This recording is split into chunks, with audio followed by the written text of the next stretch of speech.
בוקר טוב גדי, רק משהו קצר שמאוד רציתי לשתף. היום אני מנהלת בית חם לבנות בשם בית נחמה בירושלים.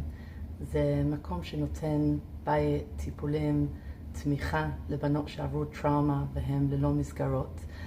וזה דבר מגניב, אבל בעצם כל המודל שאנחנו בנינו פה זה דבר שלקחתי ולמדתי מעולם הקרניו-סקרלי ורציתי לשתף את זה.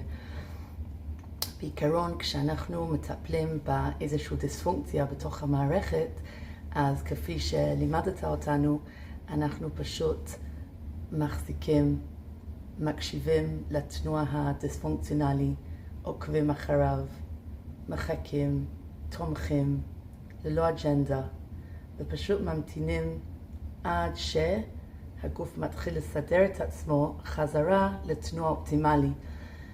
והרי כשאנחנו מנסים לתקן את הבעיה ולדחוף אותו בכוח, הגוף נכנס להתנגדות ומושך את המערכת לעוד יותר דיספונקציה. וכשאני חוויתי את זה על גוף האדם, אמרתי לעצמי, וואו, זה דבר מדהים.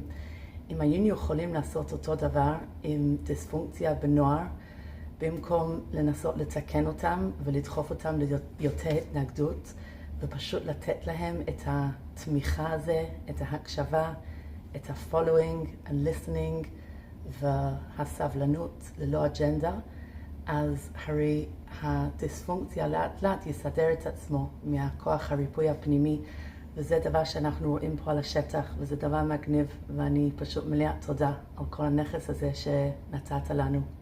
תודה ויום נעים.